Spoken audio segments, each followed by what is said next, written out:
Welcome to Break Free and Trust, a redesign for living. Join me, Chris. And me, Jacqueline, for real conversations about life, death, and everything in between. Learn to connect with your intrinsic power to grow and heal, how to laugh at your own humanness and not take life too seriously. Through healthy conversations between the feminine and masculine, you learn how to harness the power of relationship and the mirror to befriend your shadow and to trust that any obstacle that gets in your way is there to help you grow. Together, working at a practical level, you'll learn to trust that everything that is happening is for you, your growth, and ultimate freedom. Our circumstances don't matter. It's only how we relate to them that does. Get ready to befriend the wisdom of your body and the power of your mind. Break Free and Trust starts now. Welcome to Break Free and Trust, a redesign for living. I'm Chris. And I'm Jacqueline. And in today's episode, Jacqueline and I are going to explore the drama triangle, victim mentality, and living life as a creator.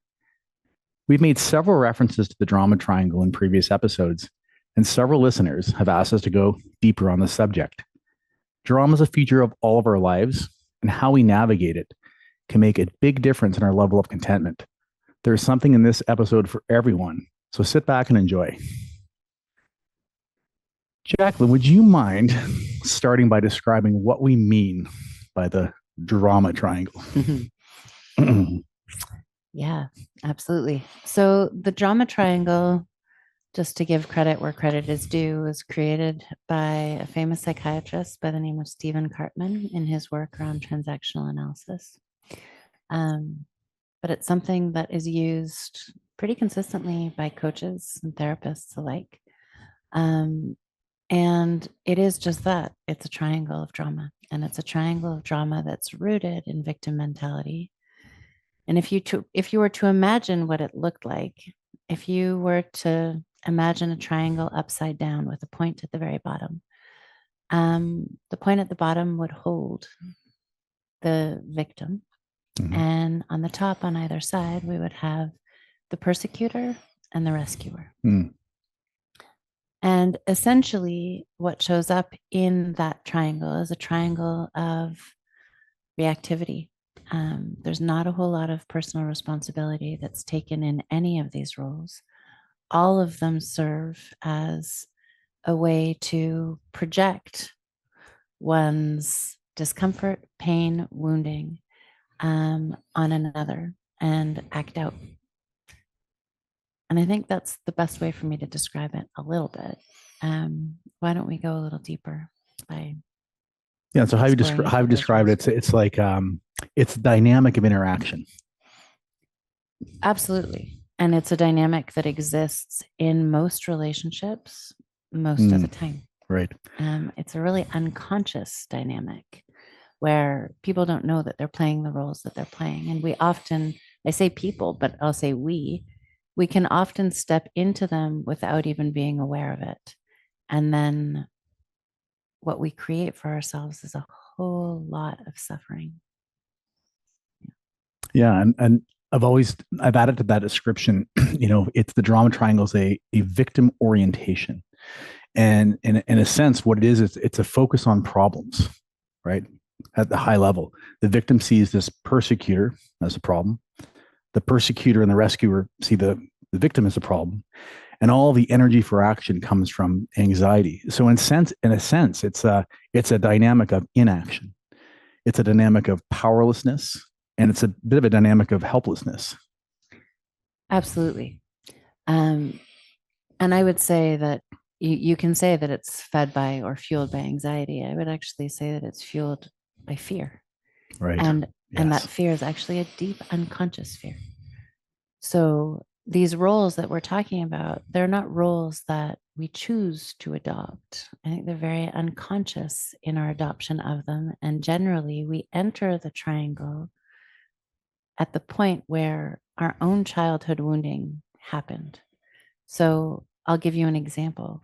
For many years, and I'm still working with it, it's still something that I'm very conscious of. The pattern that I step into most often when I'm unconscious is in the role of rescuer. And that's a role that showed up for me since I was a little girl.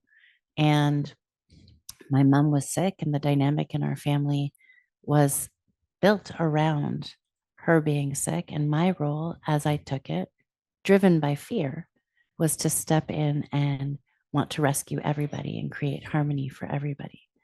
And the role of the rescuer is one that many of us adopt. Actually, many people that are in caregiving professions are actually driven by rescuer mentality.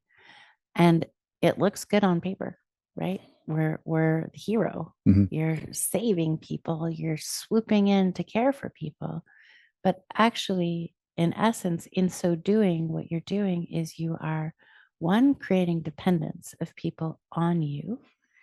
So you're actually debilitating people, not rescuing them. And two, you've created a very, very intricate and beautiful way to avoid ever having to look at what's underneath, what's driving that for yourself. When you sit in the persecutor role, it's not as lauded, it's not as praised. And so that's a role that's in some ways it's kind of harder to hide behind, I think. Yeah, and I really like how you brought the word hero into it, because another way I find that people can really relate to this, it's almost an identity, because these roles feed off each other, is to relabel persecutor as villain and rescuer as hero, and then a victim, and then okay, there's a victim, a hero, and a villain, and you have to understand that in order for there to be a hero, there has to be both a victim and a villain. In order to be a villain, there definitely has to be a victim. And the victim is in this place of wanting to make someone a villain, looking for a hero. So this dynamic can unfold and create all these identities. It may or may not be true. True. And if we come back to what I was just talking about before, one of the things that's important to recognize is that we move along this triangle from rescuer to persecutor to victim and all the way around in different directions.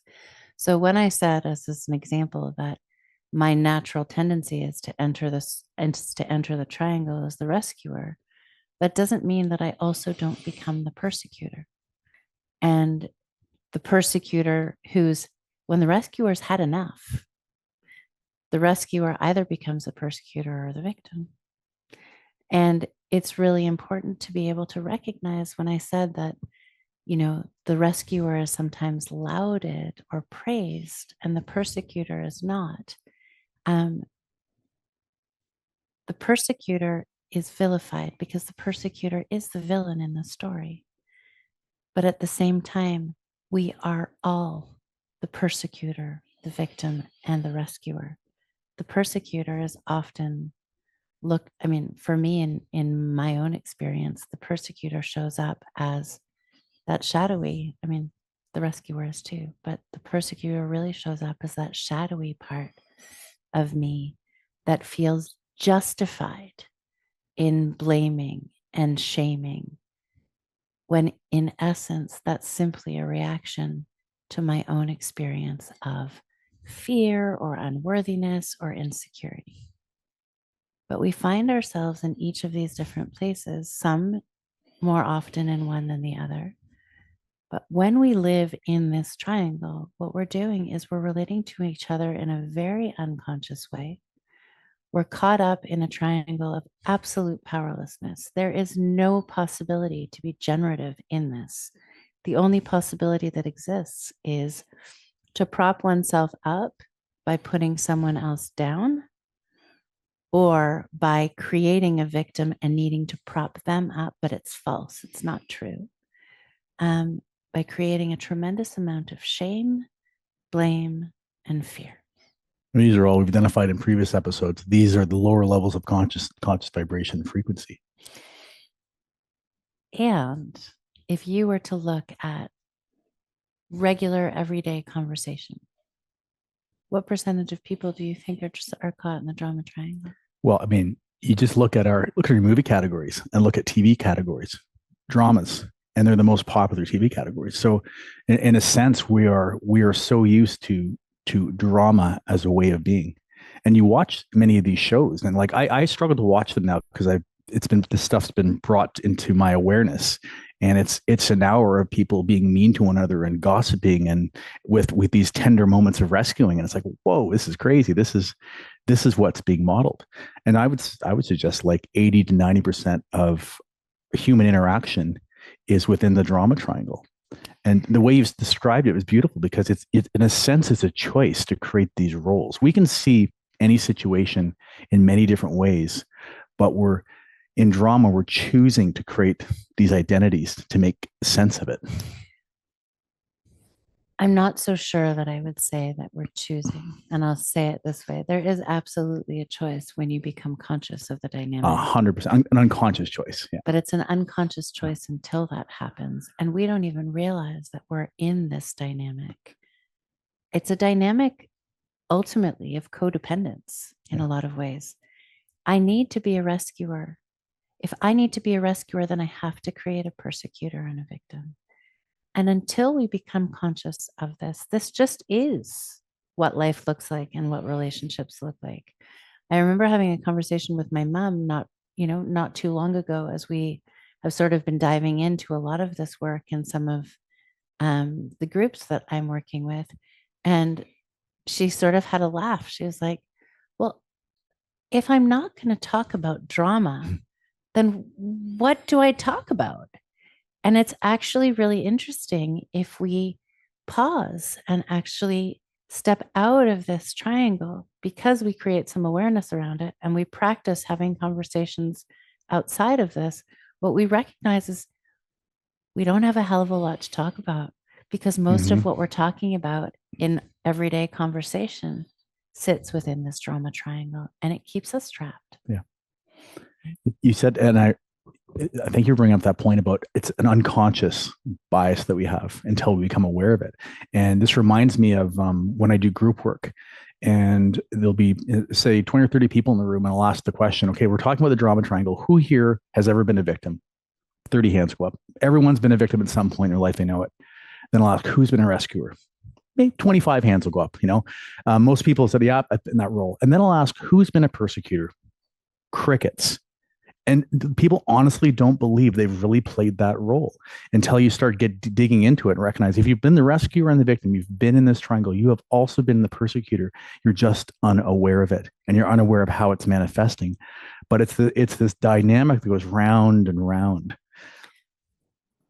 I find that interesting, because I think that sort of, it our inability to be able to see the villain in ourselves is something that's so pervasive, and so much so that we look at the world as it is today, and so much of the mentality in the world today is a victim mentality. Yeah.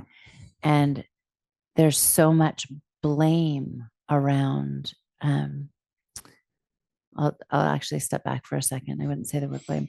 There's so much oppressor oppressed mentality, Right. oppressor victim mentality. And there's something about the world as it is today that sort of praises, on some level, wants to get behind the victim.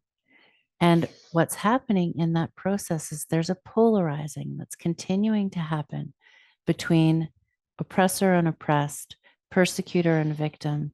And actually, the victim doesn't exist without the persecutor, and the persecutor, hear this clearly, the persecutor does not exist without the victim.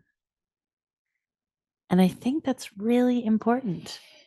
There's a place here where we are really being asked to step in and own all three parts of that triangle within ourselves, and not just project it outward. Our world is actually inviting us to see that on a grand stage. And so much of our response to what's happening into the world is to really go back and sit in the role of victim, and it doesn't serve. And we were chatting about this the other day, and it really got me thinking, because I think I brought up too that the world seems to be addicted to victimization, and you challenged me on that. I thought about it, but actually, there's this dynamic between the victim and the villain.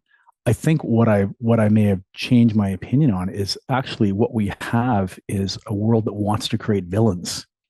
Yeah, we do. We want to create these villains all over the place as a reason why this is happening or that's happening. And of course, Jesse said, in doing that, we are creating victims on the other side of it and looking for the hero. So we have this dynamic where this polarization that's going on right now is Mhm. going out to create a villain, and then the rest of the triangle unfolds. And that seems to be this sort of paradigm. I mean, I find ourselves in globally right now. Well, and you speak to that really beautifully, which then brings us back to some of the things that we've been talking about in previous episodes is as long as I'm a victim looking for a rescuer or a hero and there's some villain, then I have absolutely no power and I need somebody to come and save me. So I'm Mm-hmm. sitting in quicksand and I can't move. You're waiting for a And savior all the I'm time. 100%, Mm-hmm. which means I have no personal responsibility in getting myself out of where I am, which means I have no ability to create or to generate or to manifest anything. All I have the ability to do is say I'm stuck and help Yep.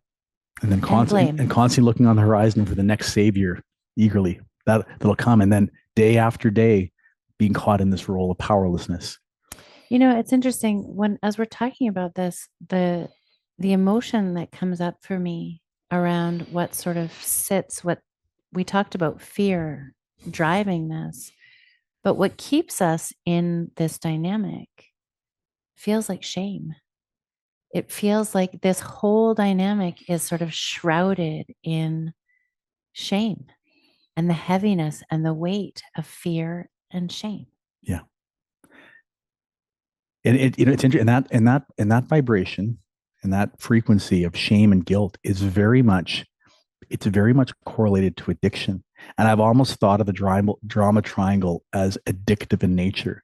There's something about these roles in the drama triangle, not obviously not the persecutor, but the rescuer and the victim that have an addictive nature to it, that they keep us coming back for more and making it hard. And because of that, it makes it hard to escape it. I challenge you on that. I Yeah, think that the persecutor also has an addictive nature. The fair persecutor, enough. as long as the persecutor gets to blame and persecute, Yeah, the persecutor doesn't have to look at himself or herself. could be true. Although my only comment on that is very few people will identify as the persecutor, but many people will say, "Yep, I'm the hero," and many people also say, "I'm a victim." Very few self-identify with being the persecutor. That's what I mean by that. So it's like the roles that people are comfortable being in seem to be rescuer or hero and victim. Yeah. I think there's something really empowering though when you play around with when you play around with this triangle and you actually look at your own behavior in each of these Mm-hmm. corners. There's something incredibly empowering about being able to own each piece, Yeah. right? In yourself. I know that when I was able to actually explore the role of persecutor and how that showed up for me in my marriage, um, I was I was astounded at how much this, rescuer, people pleaser girl could show up as castrating persecutor. Mm-hmm. And to be able to own that and then really be able to look at myself in the mirror and go, God, that's really not who I choose to be. But equally, I also don't choose to be the rescuer or the victim on equal footing. They may, the rescuer used to look good to me. Doesn't look so good to me anymore. And I'm just curious, what part of that they're the hero, the rescuer, looked good to you at the time? Now you can look back at it. Hmm. I mean, to be fair, I think it's something that I still really work on, Mm-hmm. right? And the role that it shows, it no longer shows up in my adult relationships. Well, that's a hard one to say actually, because some of my kids are adults now. But it really shows up in my dynamic as a mother. Yeah. Um, it doesn't show up elsewhere anymore. And you may not Um, be alone as a mother there. 100%. But I think that, the role of the rescuer, I'll answer your question and then come back to that. The role of the rescuer really showed up to me uh, as a good role, um, because I was a caretaker. I would swoop in and do good for people. I could swoop in and care for my clients. I'd swoop in and care for my kids. I would swoop in and, make things right. And it looked good. I could, I could justify and I could actually find a tremendous amount of self-worth in that role. Yeah. And I think that honestly, the more I've played around with this, I think that this is a generalization, and I'm not saying that it's true for all of you listening that are in these roles, but I think a lot of us enter caregiving professions because we're actually driven by the rescuer mentality. And we have found a way to be able to um, mask or avoid some of our own pain by being the rescuer. I think also the rescuer is much of what drives the wounded healer between the rescuer and the victim. And once we let that go, we're able to really recognize that rescuing is crippling and it diminishes people because it assumes that people don't have the capacity to rescue themselves. Where the rescuer still shows up in me is as a mom. And, it's those places where, I have a 19-year-old, let's say, and my 19-year-old is struggling in one way or another. And I desperately want to take the pain away. And I want to swoop in and create all kinds of suggestions for making things better. I want to be there to take the pain away. And I can't. And I know that I can't. And that every time that I do, all I actually do is take power away from my kid's ability to be able to work through the stuff himself.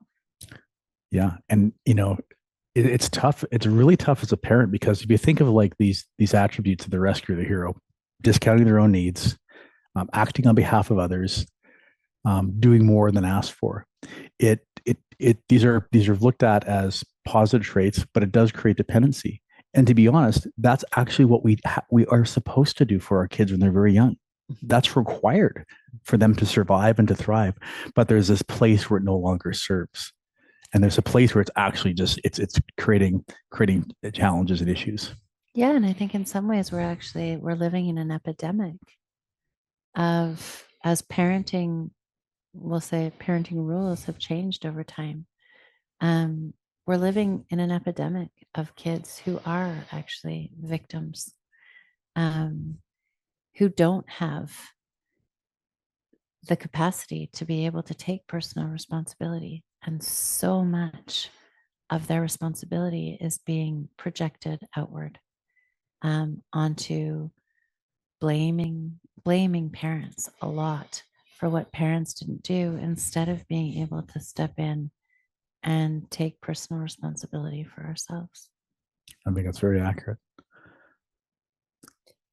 And the only way to shift that as far as I know is actually to shift it as a parent, right? So just like in every other arena that you and I have talked about, we can't shift this drama triangle for anybody. We can demonstrate it, but really what the biggest shift that we can create in the world around us is by shifting it for ourselves. So if in my role as parent, I can recognize, oh, wait a minute, I'm stepping into the role of rescuer, which means that inevitably I'm treating my child as a victim, then I need to step back and pause, actually do what I was taught when one of my kids was 5, I think, which was a teacher of mine said to me, the most powerful thing that we can do for our children is demonstrate a belief in them, which is, I believe you have everything you need to be able to make this happen for yourself. And I'm right behind you, which is rather than stepping into the role of rescuer, we're stepping into a bit of a different role, one that actually says, you can do this. And if I can step out of that role and begin to express that, then inevitably I'm inviting a different conversation. Absolutely. Which is what we're going to move into next. Yeah. Yeah. And I think just to finish off the drama triangle itself, there's like another, and there might be folk listeners that don't have kids. So I want to bring a stylized example for the workplace that I certainly relate to is it's the overworked hero, right? The worker that's showing up, working the extra hours, doing all those things, taking on the projects that other people don't want to do, overloading themselves. That overworked hero ultimately becomes the underappreciated victim. Look at all the stuff I'm doing for everybody else. And, Joe over there is, not going home at 5 every day and I'm staying till 7, and turns into the ruthless boss or the cutting coworker. That's an example of that drama triangle in the workplace that I think almost everyone can relate to. We've all been one of those characters, or we've seen one of those characters. And that's a perfect dynamic. I mean, it's a perfect dynamic to describe what happens in households. Yeah, that's right. It's a perfect dynamic. I'm doing more. And at first, you have great reasons for doing it and you're happy to do it. Because you want to be the hero, you want to get recognized, but ultimately it just wears you down. So outside of the fact that this is a triangle that really describes a victim mentality, it's also a triangle that inevitably creates a tremendous amount of resentment. Yes. Right? Yeah. And where there's resentment, it's impossible for love to really enter and for creativity to become a possibility. It's a triangle of resentment, of shame, of blame, of fear. And when we look at this triangle and think that this is actually the dynamic that most of us spend our time interacting with all the time, there's some sadness in me because that's not really a dynamic that brings out the creative potential in any of us. But there is an alternative to this triangle. And after our break, we'll come back to explore that. Thank you. Sounds great.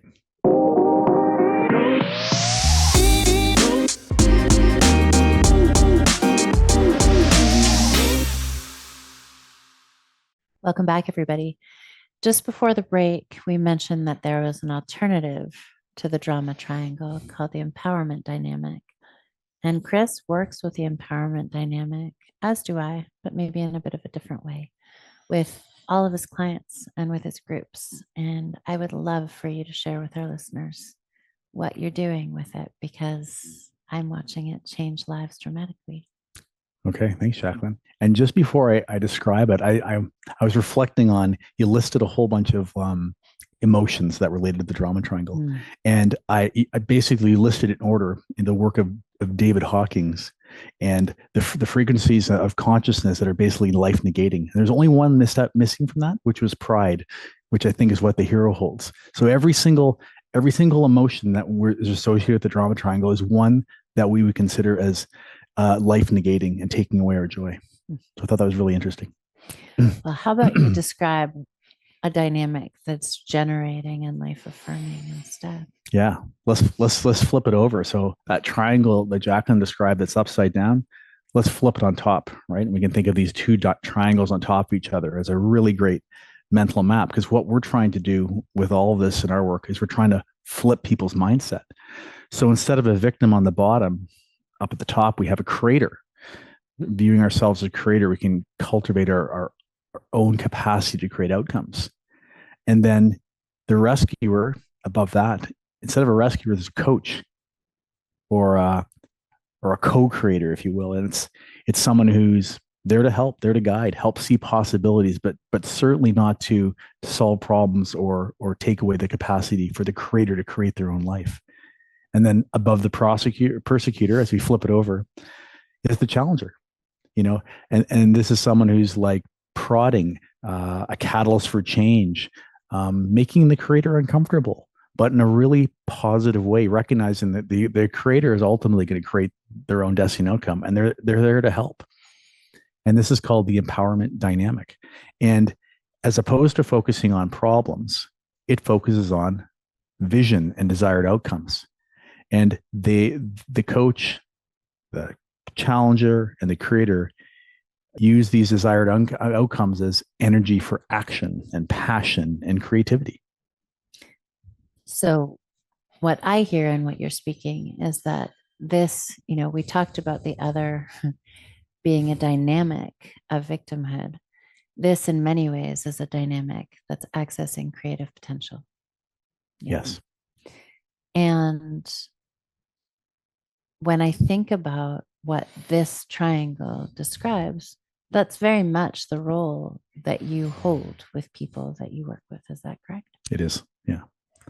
Yeah. And almost like just I said, it's like it's this process where we often have through our conditioning have gotten used to seeing the world as problems we need to solve.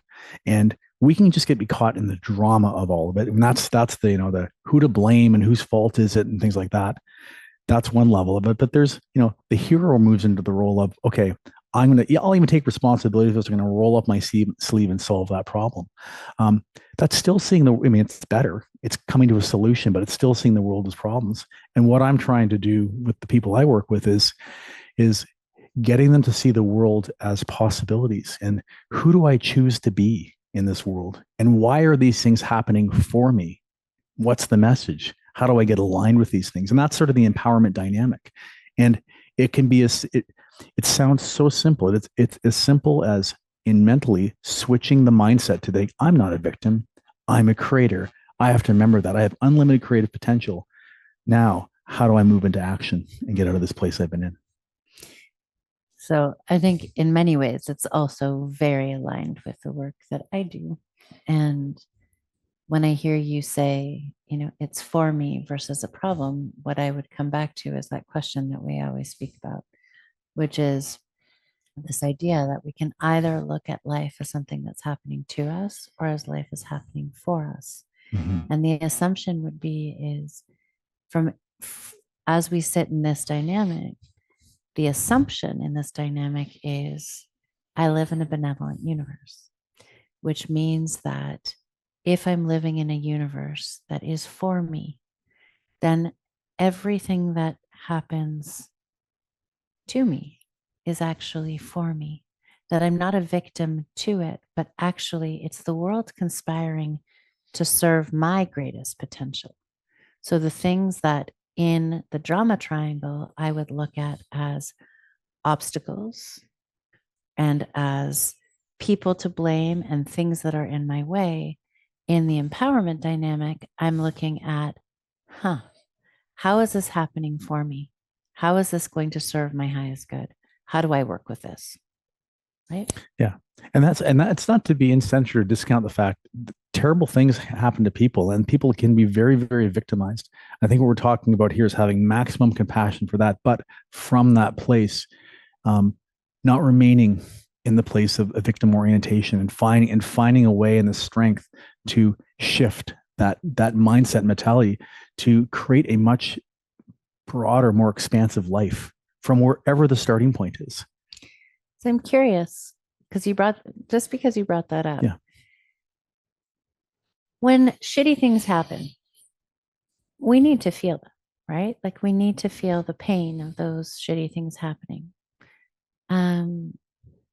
Because to not feel them is just to bypass what's actually true in our experience.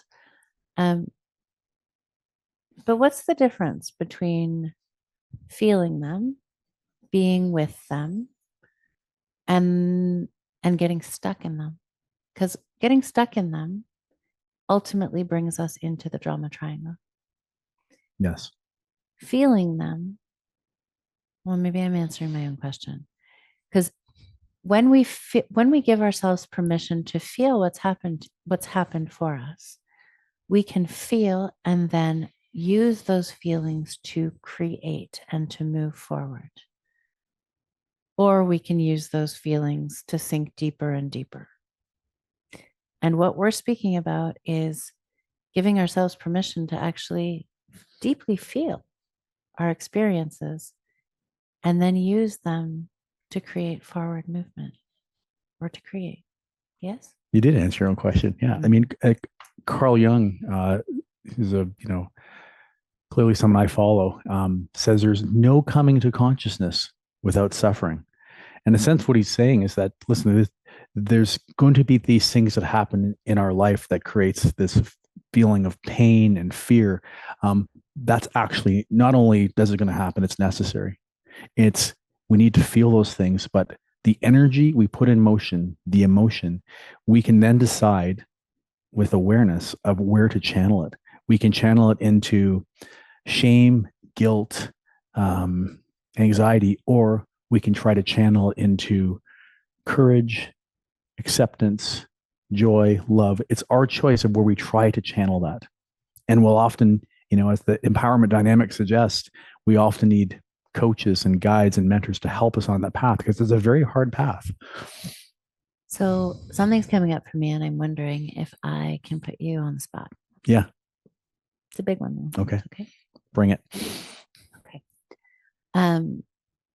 You've told your story in previous episodes, and I think that your story is actually one that speaks to this dynamic really beautifully.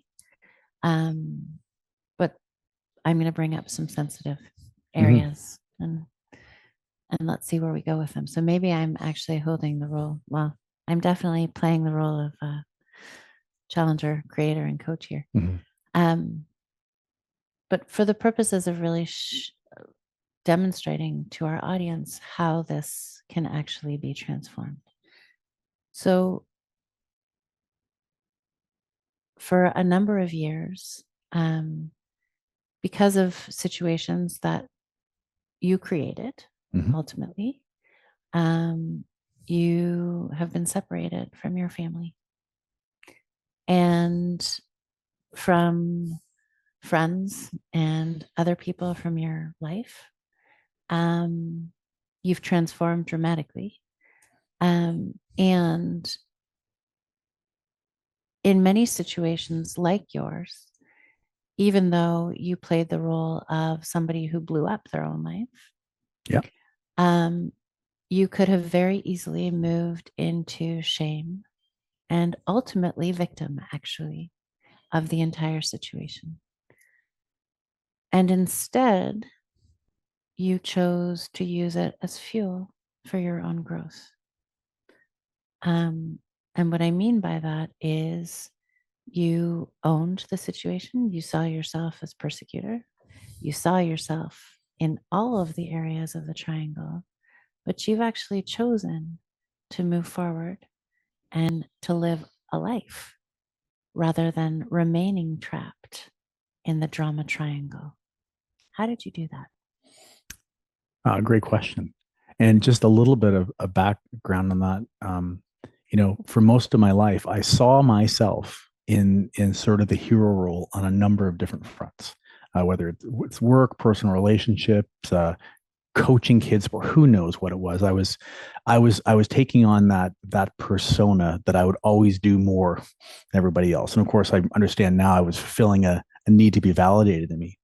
But there's that point in my life where things stopped working, and that wasn't serving me anymore. And I allowed myself to slide into this victim role. And I see it clearly now as looking back. And at the time, I didn't really see it. We never did. Yeah, I thought there was a villain. I thought there was a villain out there that was doing it to me. And it wasn't true. And the more, here I am, came from this, very successful background, my whole life being a certain persona. And suddenly I'm trying to show up to my family and friends as a victim. Nobody is having it, man. And they shouldn't have, because I wasn't a victim. But I kept trying to push myself into more powerlessness. And, I'm almost a more pathetic way of being, and blaming and getting more erratic until, that dark bottom hit where that took me to a place where I stopped becoming the victim and then jumped into the role of the villain and became very much the villain in my own story. To such an extent, I lost so many things that are still the most important things in my life, including the ability to see my children, which is still a work in process. And that was the pain and suffering that Jung talks about. There's no coming to consciousness without that pain. That pain was so intense. It's like I got pulled. I can, I visualize myself getting pulled down to the depths, and the lights are about to go out, and something, because of the pressure, turns on inside me. This creative potential sparks up, and suddenly I'm like, no, I'm not doing this. I have to get myself out of this thing, but where to start? And that's the process that began. And it just the guides in my life and the things in my life started showing up at that point, that started to point me in the right direction. And there's the way I think about it, there's these various dynamics that there's various ways the drama triangle manifests itself. We talked about the societal drama triangle. We talk about the drama triangle between individuals. There's also an internal drama triangle. There's the parts of us. There's the part in me that's the persecutor. There's the part in me that's a rescuer, and the part in me that wants to be the victim. And I could see how all these parts are interacting, and I recognize, listen, the outside world, I have no control over. I've damaged these relationships so much, but what I can do is I can fix the internal. So I started there. I started becoming the creator of my own internal world and doing that work, and did the work to flip my orientation to be the creator of my own destiny, one day at a time. And in so doing, what I've watched is you've also then become your own challenger and your own coach. And not only have you become the challenger of your own beliefs and your own actions and the coach of the same, but you've also invited in and created, actually, or co-created a community of people who will do the same for you, right? Mm-hmm. So the beauty in this is that as we move into this triangle of empowerment, we begin to shift internally. And I mean, I met you after all of this Right. happened. Yeah. But in watching your journey over the last number of years, what I've watched is this empowerment triangle become more and more of who you are in every way that you operate. And as that's happened, and as you radiate that, you begin to invite people into your life who are going to do the same for you. Yes. I mean, look at us.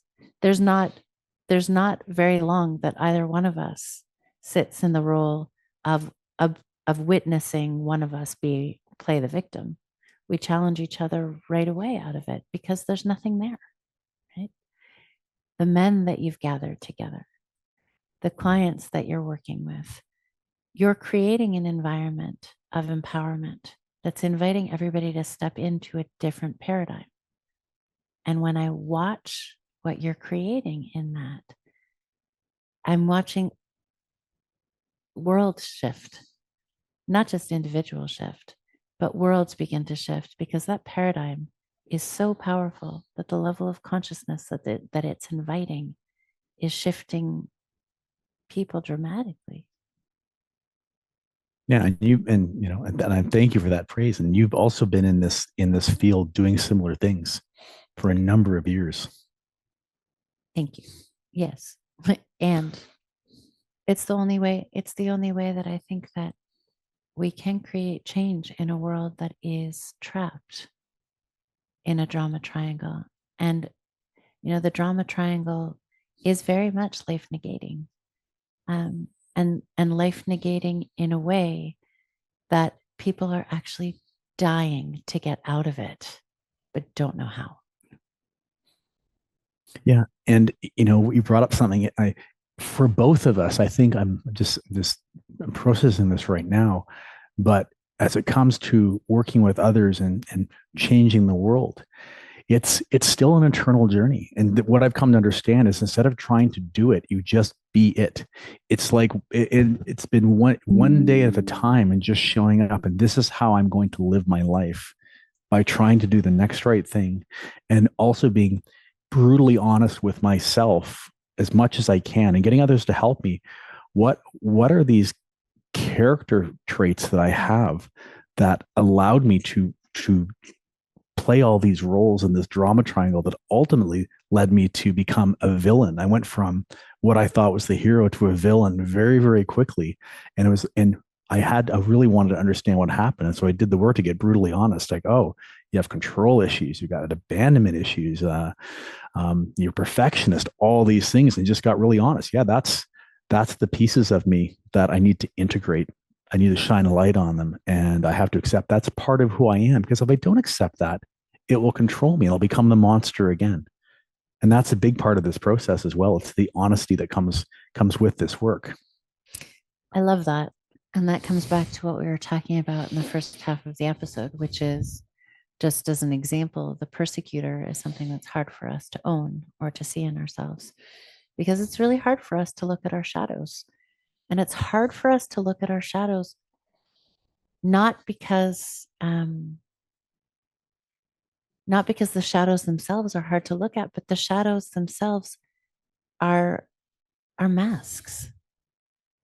They're masking pain. Well, actually, the shadows themselves are what we are masking. Yeah. So the behaviors of control, let's say, as you describe it, control is masking deep insecurity and fear. Yeah. And we don't want, it's not even that we don't want to. When we experience these things for the first time, are most often when we're quite young. And they're feelings that we don't have the ability to integrate. We don't have the capacity to feel the deep level of insecurity or fear that we have. So we create this mask around it. And we build entire lifetimes around those masks. So to start peeling them back it's not an easy process. It's why so many of us are brought to our knees before we actually are willing to do the work. But it's a process that actually gives us our life back and gives us the capacity to move into a place of creation where the essence of who we are wakes up and all of the things we're trying to protect, all of the energy that's going into protecting a charge is now released into creation instead of suppression. And that's an incredibly beautiful process, but it's also a really challenging one. And, one of the places in this triangle, the empowerment triangle that we speak of, is the role of the challenger. And I know that with a tremendous amount of love, I play that role with my clients and students and, people that walk with and work with me a lot. And a very common experience in that place is, I'll, I'll actually go back to a specific example of a group that I run where I really listened to somebody speak to playing the role of victim. And I challenged her in a really big way.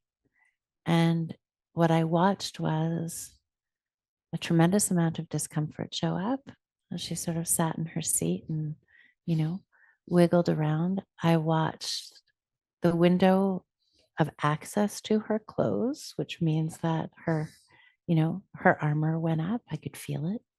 And what comes out of that then is, okay, Jacqueline, that's good. I've had enough for right now. And I don't want to talk about this anymore. Let's move on to somebody else.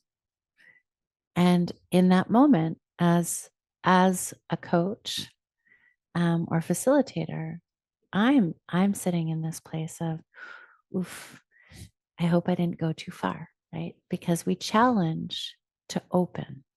We don't challenge to close, but we don't have any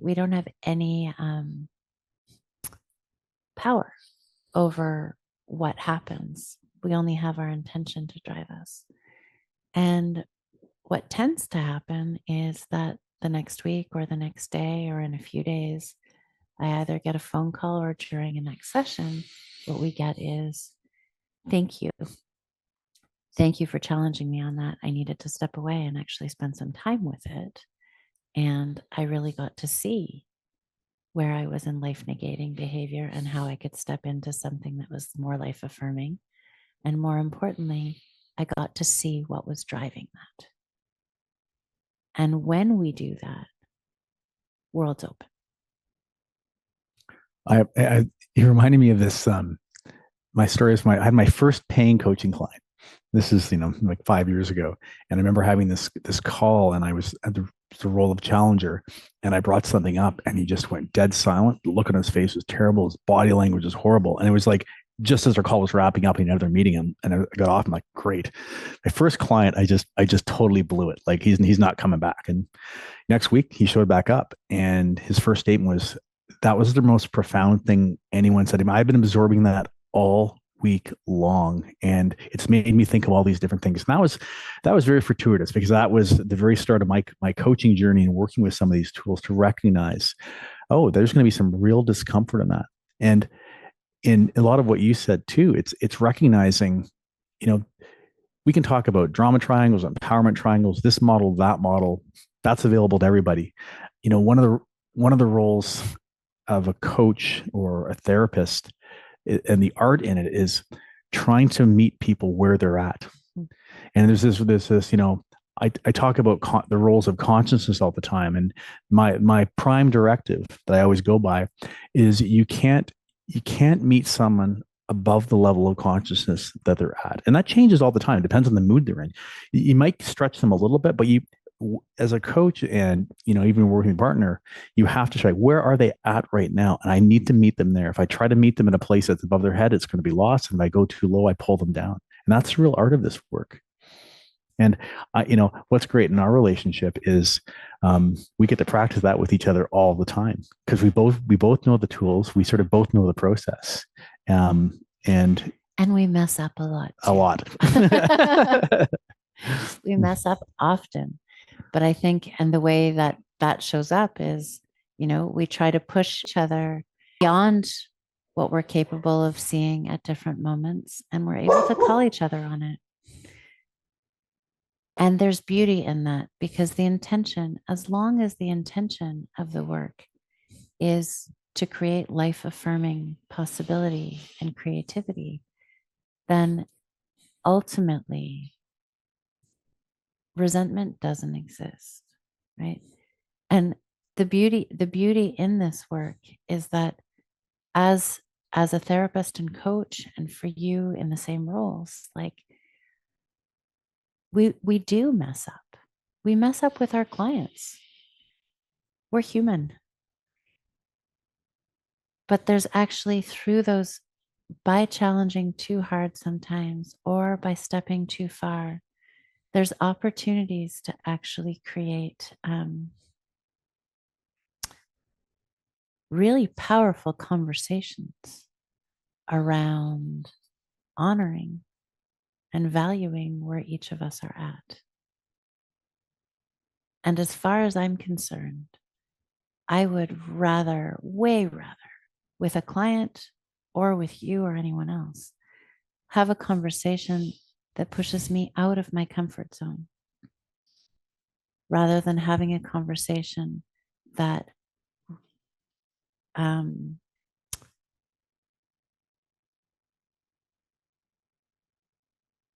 that repeats, or I can't think of the exact word that I want to use. Enables an old story mm-hmm. to keep going that isn't serving. And so we invite you, through the use of these triangles, the empowerment triangle and the drama triangle, to be able to look and see where you're at and what role you're playing in your everyday conversations. And if they're life negating, recognizing that you actually do have a choice to shift them. And it might not be easy at first, and you will fumble just like we do. But your life will change dramatically for the good if you do it. Yeah, well said. And maybe I'll close with this, and I'll close with a challenge to our listeners. You're sitting there asking the question, wondering, where you sit in life in general, whether you're in the drama triangle, the empowerment triangle. A really great place to start is, do you have any resentments? And I mean any resentments. People, places, or things. If you do, there's part of you that's in the drama triangle. And that's the place to start shining the light and start investigating, why do I have these things? What's going on? What's led to it? And what do I need to do to drop it and shift myself into a different way of seeing the world? Because if I have resentment, I'm seeing the world as a problem. I'm not seeing it as an opportunity. And this is where some very, very simple, ways of being that I have adopted have come from, which is, the simple statements. One, forgive everybody. Pray for your enemies.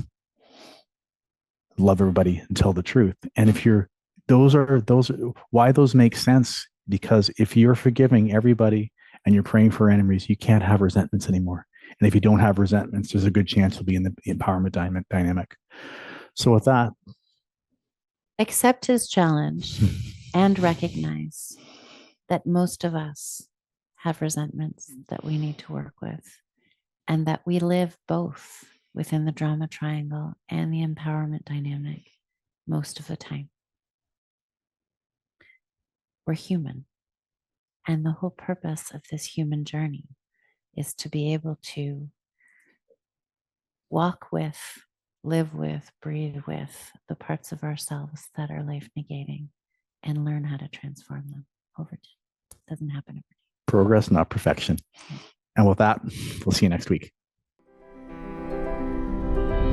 You've been listening to me, Chris. And me, Jacqueline, on Break Free and Trust, a redesign for living. Tune in every second and fourth Monday at 3 p.m. on Transformation Talk Radio for more real conversations about life, death, and everything in between. Learn to connect with your intrinsic power to grow and heal, how to laugh at your own humanness and not take life too seriously. Through healthy conversations between the feminine and the masculine, you will learn how to harness the power of relationship and the mirror to befriend your shadow, and to trust that any obstacle that gets in your way is there to help you grow. For more information or to connect with us personally, visit theway-healing.com. That's theway-healing.com.